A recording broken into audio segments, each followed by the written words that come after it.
Good morning and जय Hind students. कल हमने इकोनॉमिक्स के पहले चैप्टर डेवलपमेंट में डिस्कस किया था, डेवलपमेंट का डेफिनेशन डिस्कस किया था, जिसमें हमने देखा कि डेवलपमेंट का जो क्राइटेरिया होता है या जो डेवलपमेंट की जो मीनिंग होती है वो पर्सन टू पर्सन वैरी करता है। हमने डिस्कस किया, हमने एग्जांपल देखा कि एक टीचर्स के लिए, एक गर्ल के लिए, एक रूरल वुमेन के लिए, रिच फार्मर के लिए, लेबर, एक लैंडलेस लेबर के लिए, ट्रेडर के लिए, इंडस्ट्रियल के, सबके लिए जो है सबके गोल अलग अलग थे, ठीक ना। कोई किसी को चीप लेबर चाहिए तो किसी को अपना प्रोडक्ट जो प्रोड्यूस कर रहा है उसका ज़्यादा पैसा चाहिए, ठीक ना। किसी को एक गर्ल के लिए है कि उसको अपने भाई की तरह फ्रीडम मिले, अपॉर्चुनिटी मिले, बराबरी का हक मिले।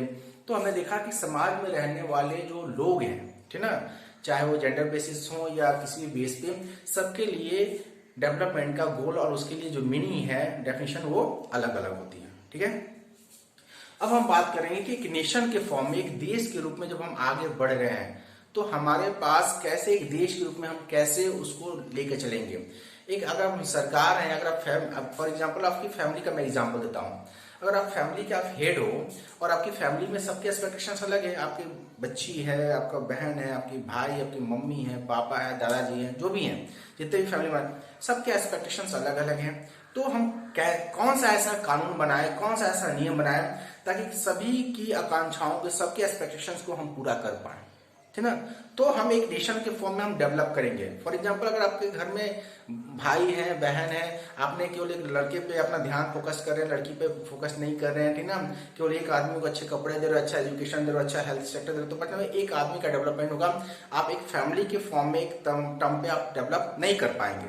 तो एक नेशन के फॉर्म में क्या है कि नेशन के फॉर्म में यहाँ पे इंडिविजुअल टू पर्सन जो गोल तो वेरीफाई कर ही रहा है, प्लस जो रीजन टू रीजन जो है, क्योंकि हर देश की अपनी एक जियोग्राफिकल बाउंड्री होती है, सबके अलग अलग क्लाइमेट होते हैं, सबकी अपनी अपनी प्रॉब्लम होती है। तो एक देश के रूप में, एक सरकार के रूप में आपको ये डिसाइड करना होता है कि हम कैसे सबको एक साथ लेके हम आगे बढ़े, ठीक ना। इसी को कहते हैं नेशनल डेवलपमेंट, ठीक है। तो अब हम इसको डेफिनेशन के थ्रू इसको हम क्लियरली समझेंगे। क्लियर। अब हम इसको डेफिनेशन के फॉर्म में देखेंगे कि व्हाट इज नेशनल डेवलपमेंट। पहला क्वेश्चन जो मैंने कहा कि हर टॉपिक के बाद आपका क्वेश्चन होना चाहिए कि जो आप टॉपिक आप नोट्स बनाते हो उसके नीचे आपने इस नोट्स में क्या सीखा, तो उसके लिए आप क्वेश्चन, पहला ही क्वेश्चन होता है वो क्या होता है आपका, व्हाट इज डेवलपमेंट। पहला क्वेश्चन होता है कि व्हाट इज डेवलपमेंट। देखेंगे कि national development is the ability of a country. Ability, यहां बात कर रहा कि ability of a country, her country की एबिलिटी अलग अलग है। हमने डिस्कस किया था ज्योग्राफी के टर्म फर्स्ट चैप्टर में कि जिन देशों के पास उनके नेचुरल रिसोर्सेज और ह्यूमन रिसोर्सेज दोनों डेवलप हैं और दोनों को यूटिलाइज करने के लिए, नेचुरल रिसोर्सेज को यूज करने के लिए उनके पास टेक्निकल एडवांसमेंट है और साथ ही साथ वहां का ह्यूमन रिसोर्स स्किल है, तो वो देश आगे हैं। अगर हम America, China, Japan, Germany, France, इन सारे देशों की बात कर लें, वो आगे क्यों है, क्योंकि उनके पास टेक्नोलॉजिकली एडवांस है और वहां के लोग भी स्किल्ड है। स्किल्ड मतलब वहां लोग पढ़े लिखे और स्किल्ड है। पढ़ना लिखना अलग बात है, स्किल होना अलग बात है।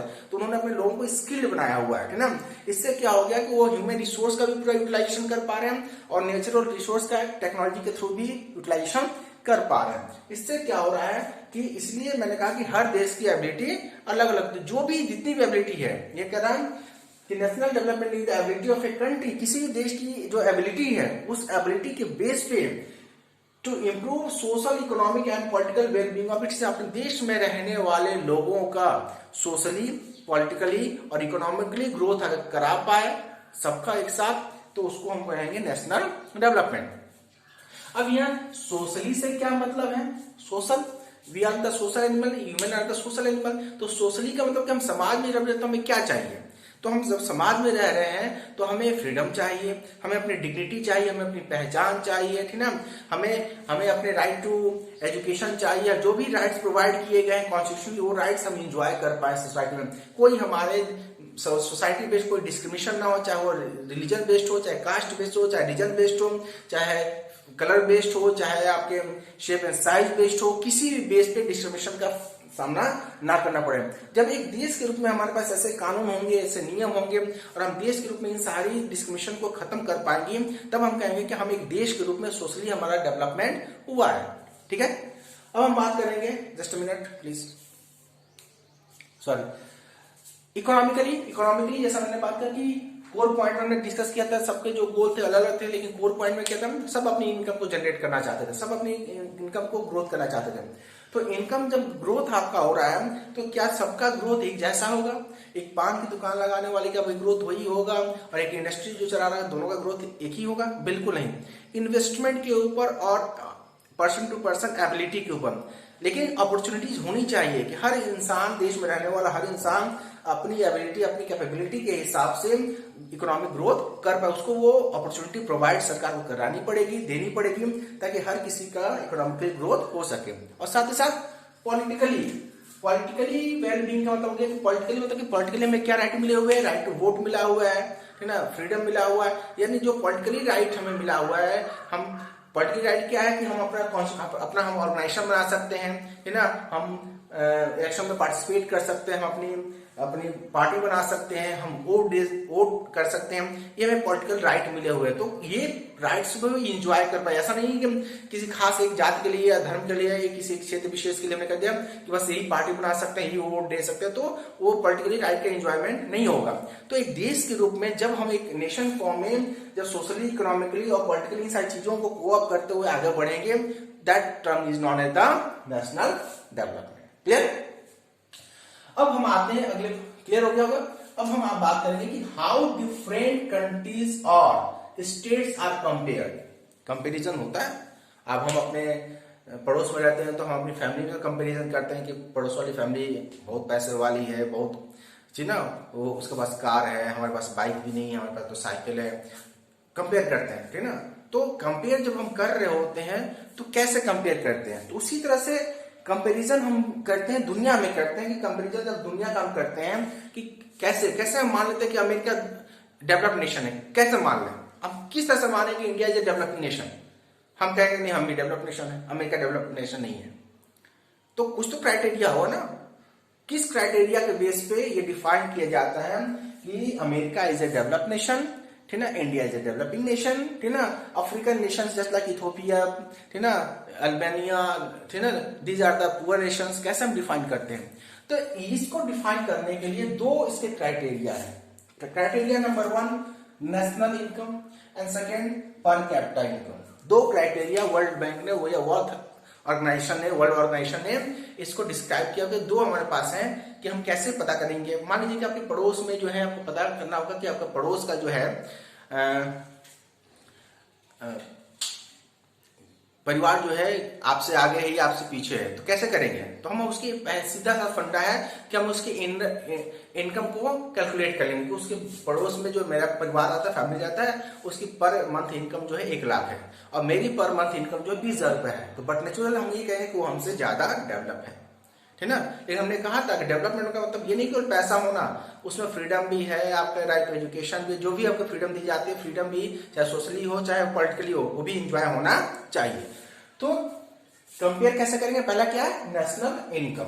किसी भी देश का इनकम हम पता करेंगे, उस देश का पर ईयर इनकम कितना होता है, कितना कमाता है देश। भाई हम तो कमाते ही तो हमें पता था, लेकिन देश भी कमाता है, ठीक ना। Yes, what is the national income? Okay, तो what is the definition of the national income? National income is the total value of goods and services produce within a country plus net income from abroad during a year. यानी कि एक देश के रूप में national total value, अब यहां value की बात आ रही है, वैल्यू, हम वैल्यू पता करेंगे। किस चीज का वैल्यू पता करेंगे? Goods, total goods and services produce. Goods क्या होता है? सामान। एक देश में जो है, एक आपके आप कह सकते हो कि एक निडल से लेके एरोप्लेन तक प्रोड्यूस होती है, हम बनाते हैं, ठीक ना। डिफरेंट टाइप्स ऑफ गैजेट्स बनाते हैं, ठीक ना, अपने पर डे यूज के लिए। यहाँ पे आपको मार्कर है, ब्लैक बोर्ड है, मोबाइल है, स्टैंड है, ठीक ना। इसके अलावा आपके घरों में इतनी सारी रिफाइनरी ऑयल है, ठीक ना, सो मेनी थिंग्स, ठीक ना।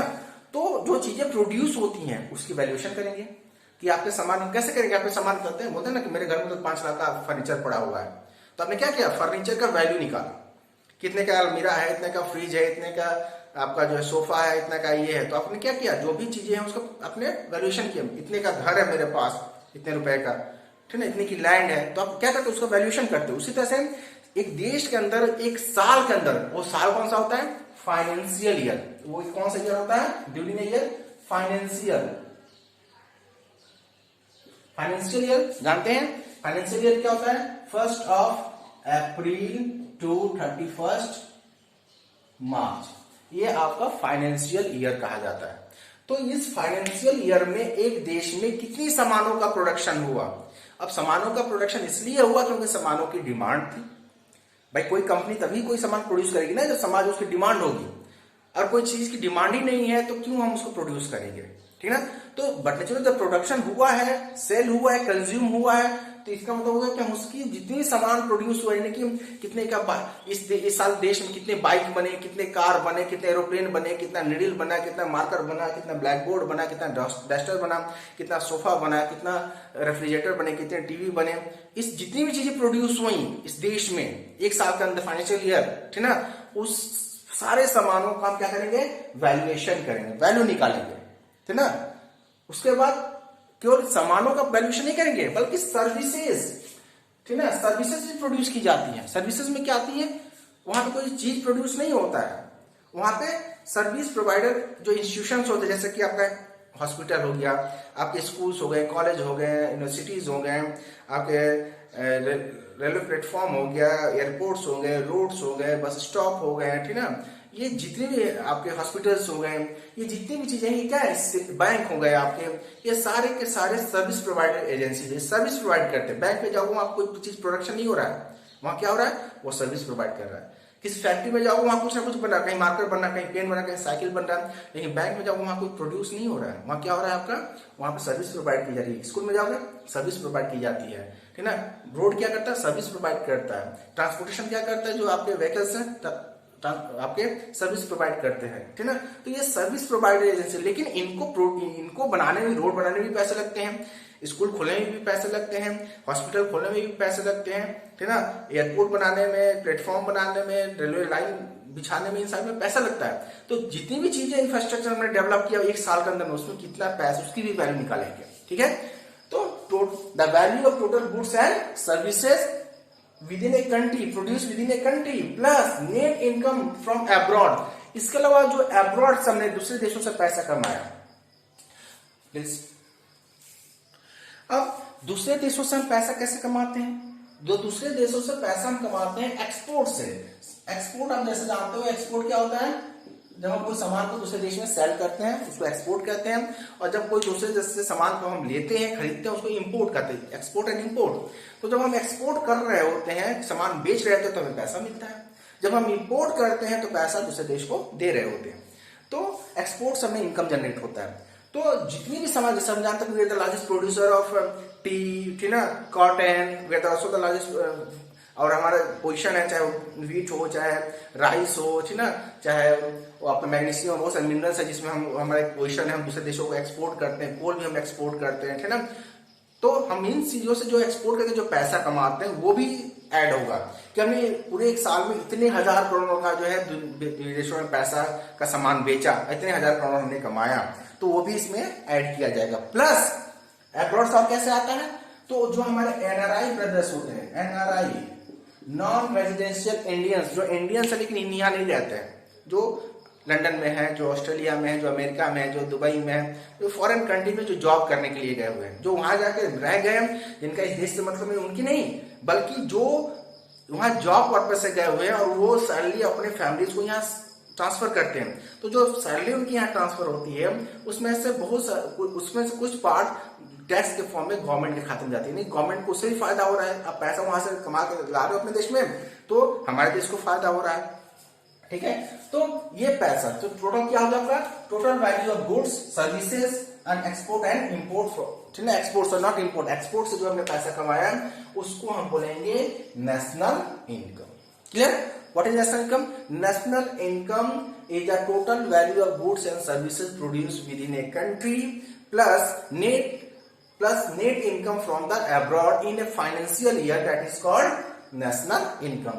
तो एक तो ये क्राइटेरिया हो गया पता करने का कि कौन सा देश आगे है, कि एक देश के पास पता चला कि हमारे देश ने पूरी एक साल में 100 करोड़ कमाया और अमेरिका ने 1000 करोड़ कमाया, तो बट नेचुरल है उसका वो डेवलप हमसे है, ठीक ना, क्योंकि उसके बाद ज्यादा चीजें हो रही हैं, ठीक ना, ज्यादा प्रोड्यूस कर पा रहा है, नेचुरल रिसोर्स का ज्यादा यूज कर पा रहा है, दुनिया में ज्यादा सेल कर रहा है, ज्यादा इनकम कमा रहा है, तो बट नेचुरल उसका डेवलपमेंट है। दूसरा क्राइटेरिया है कि पर कैपिटा इनकम। अब वो जो पैसा कमाया, ठीक ना, एक देश ने कमाया, 100 करोड़ कमाया, तो 100 करोड़ में से हमारे देश में रहने वाले जो लोग हैं उनको कितनी हिस्सेदारी में आई, कितना कितना उनको मिला, that is called per capita income. यानी कि देश में रहने वाले हर एक इंसान का इनकम कितना है, एनुअली इनकम कितनी है, एक साल में वो कितना कमाता है, ठीक है।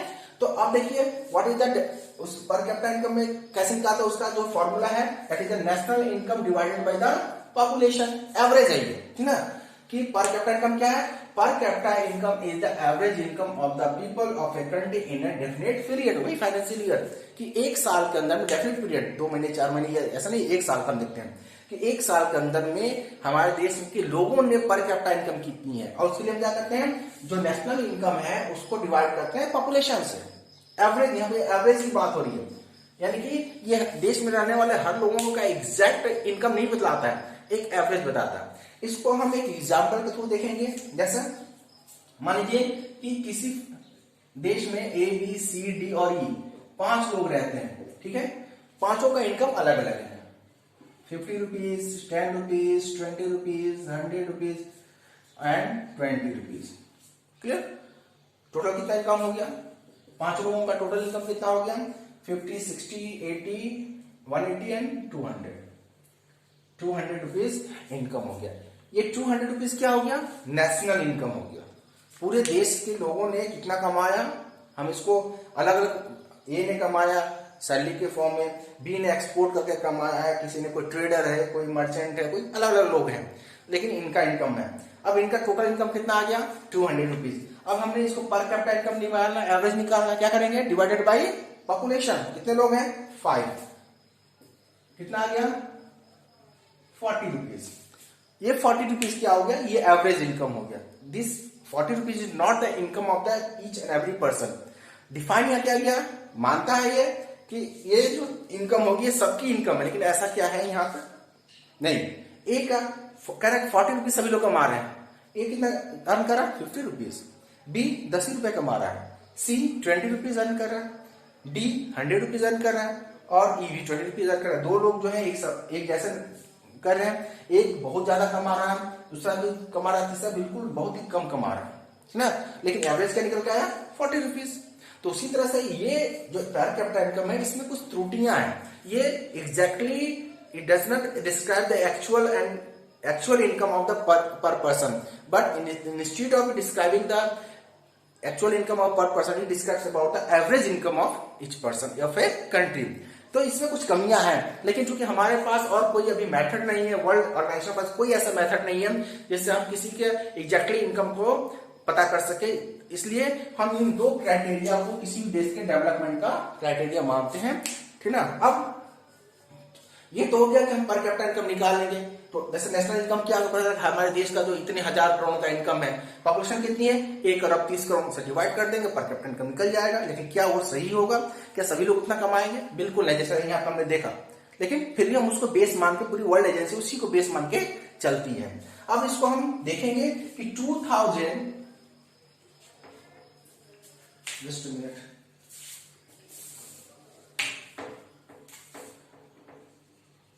2012 का यहाँ पे हम डाटा लेंगे। 2012 का जो डाटा कहता है उसने वर्ल्ड एजेंसी में वर्ल्ड डेवलपमेंट जो क्राइटेरिया है बनाया वर्ल्ड एजेंसी ने, कि किसको माना, तो उसमें 3 कैटेगरीज में वर्ल्ड को, कंट्रीज को जो डिफाइन किया गया। पहला है डेवलप्ड नेशन, डेवलपिंग नेशन और पुअर नेशन, ठीक है। अब क्राइटेरिया क्या है, ये माना गया, वर्ल्ड बैंक ने कहा कि जिस देश में रहने वाले लोगों की पर कैपिटा इनकम 12,276 डॉलर, यानी कि जिस देश में, यहां डॉलर है नॉट रुपीज, जिस देश में रहने वाले लोगों की per capita income 12,000 per capita income. This one per capita income 12,276 more than इससे ज्यादा है उसको हम बोलेंगे डेवलप्ड नेशन. जहां पे 12,000 से और 1,000 तक 1,005 तक है, यानी यहां तक पहले 72,276, यानी जिन देशों की पर कैपिटा इनकम 12,276 से नीचे और $1,005 से ऊपर है वो आते हैं डेवलपिंग नेशन की कैटेगरी में. ठीक है. और जिन देशों की इनकम जो होती है वो लेस देन होती है $1,005, इससे कम होती है 1,005 से भी कम पर कैपिटा इनकम निकल के आता है, वो होता है आपका पुअर नेशन. क्लियर. अब ये तो क्लियर हो गया कि ये क्राइटेरिया बनाया गया कि, लेकिन ये जो मैंने डाटा दिया ये आपका पुराना डाटा है, ठीक है ना, क्योंकि अभी बार मेरे पास जो बुक अवेलेबल है उसमें आपका ये डाटा मेंशन नहीं है. तो आप जब नोट्स बना रहे होंगे तो मैंने बार बार कहा कि जब भी कोई ऐसा डाटा आएगा, कोई आपके पास ऐसे कोई न्यूमेरिकल चीज आएगी तो उसके लिए आप एनसीईआरटी को फॉलो करोगे. एनसीईआरटी की लेटेस्ट बुक जो रहेगी उसके अकॉर्डिंग आप डाटा को फिलअप करोगे. ठीक है. तो ये लेकिन है 2012 का जो उस समय जो वर्ल्ड ऑर्गेनाइजेशन ने जो क्राइटेरिया बनाया था उसका यही है कि जिन देशों का इनकम जो per capita income, not income national income नहीं, पर कैपिटा इनकम 12,276 से ज्यादा है, डॉलर से ज्यादा है, वो डेवलप्ड नेशन में आते हैं. जो 12,276 से नीचे लेकिन 1,005 से ऊपर जिनका होता है वो डेवलपिंग नेशन की कैटेगरी में आते हैं. और जिनका 1,005 से भी लेस होता है, कम होता है, वो आपके पुअर नेशन के उसमें आते हैं. अब इंडिया की कितनी है, हमारी जो है अकॉर्डिंग टू दिस डाटा $1,340.5 है पर इनकम, यानी कि हमारे देश में रहने वाला हर इंसान इतना डॉलर कमाता है. अब $1 में तो अगर 70 रुपये चल रहा है, 70 से मल्टीप्लाई कर दे 30 का 37 जा 91, कितना हो गया 13 जा 91.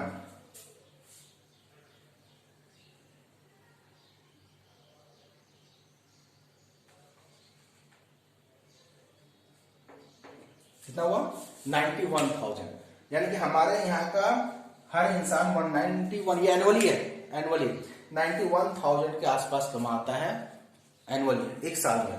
तो मंथली कितना हो गया, 12 से डिवाइड कर देंगे, मंथली आ गया. ठीक है. कितना लगा, लगभग थोड़ा सा कम 8,000 रुपीज पर मंथ कमाता है. यानी कि ये वर्ल्ड बैंक कहता है कि अगर हमारे देश में किसी भी देश में अगर पर कैपिटा अगर महीने का कोई भी इंसान 8,000 कमा रहा है, लगभग 8,000 कमा रहा है, तो वो गरीब नहीं माना जाएगा. ये गरीब नहीं बल्कि वो नेशन जो है डेवलपिंग कैटेगरी में आएगा. अभी हमारा डेवलपिंग में है क्योंकि हम 12,000 से, अगर इसको 12,000 से मल्टीप्लाई कर दिया जाए, 70 को ही किया जाए 12,000 इसको हटा दिया जाए तो 12,000 का 30, ठीक है, 70 का 10 एंड 12 7 84, कितना हो गया आपका, ये हो गया 8,40,000. अब देखें यहाँ पे कितना है, यहाँ पे पर कैपिटा इनकम यहाँ पे कितना है, एक वहां का पर कैपिटा इनकम है जो एक आदमी पूरे साल में 8,40,000 कमाता है. यहाँ कितना कमा रहा है 91,000. कहाँ पे 8 लाख और कहाँ पे 91,000, 1 लाख से भी कम. ठीक है, जो कि एक्चुअल नहीं है, ये क्या है आपका, ये आपका एवरेज निकल के आ रहा है. तो ये चीजें आपको इसमें कुछ आप कह सकते हो कॉन्ट्रडिक्शन में कुछ कमियां हैं, लेकिन चूंकि वर्ल्ड, जैसे मैंने कहा कि वर्ल्ड एजेंसी के पास इसके अलावा कोई अभी ऐसा फुल प्रूफ जो है ऐसा मेथड नहीं है, इसलिए इसको लागू किया गया है. तो ये आपका पर कैपिटा इनकम हो गया. ठीक है ना, तो पर कैपिटा इनकम, तो ये 2 क्राइटेरिया है जिसके द्वारा हम किसी भी देश को, कंट्री को कंपेयर करते हैं. लेकिन तो यही नहीं, ये तो इनकम मेथड हो गया, इनकम एंड कंज्यूमशन मेथड हो गया. ठीक है, इसके अलावा भी ह्यूमन डेवलपमेंट इंडेक्स है. ठीक है, इसके अलावा जैसे हमने कहा कि इनकम को ही हम नहीं मान सकते किसी भी देश की डेवलपमेंट का क्राइटेरिया, बल्कि इसके अलावा भी जो है हेल्थ है, आपका एजुकेशन फैसिलिटीज हैं, इसके अलावा और भी बहुत सारी चीजें होती हैं. इसमें आपका इन्फेंट मोर्टेलिटी रेट है, सेक्स रेशियो है. ठीक है, इसके अलावा आपका जब एज डिटर्मिनेशन है, एज कितनी पाई जाती है, तो ये बहुत सारे ऐसे जो ह्यूमन डेवलपमेंट इंडेक्स में देखे जाते हैं. तो अभी हमने केवल क्या किया कि डेवलप नेशन का जो है डिस्कस किया हमने कि इनकम बेस पे क्या क्राइटेरिया है किसी भी देश को डेवलपिंग या पुअर नेशन को कैटेगराइज करने का. तो आज हम इतना ही डिस्कस करेंगे, कल इसके आगे हम डिस्कस करेंगे. थैंक यू एंड जय हिंद.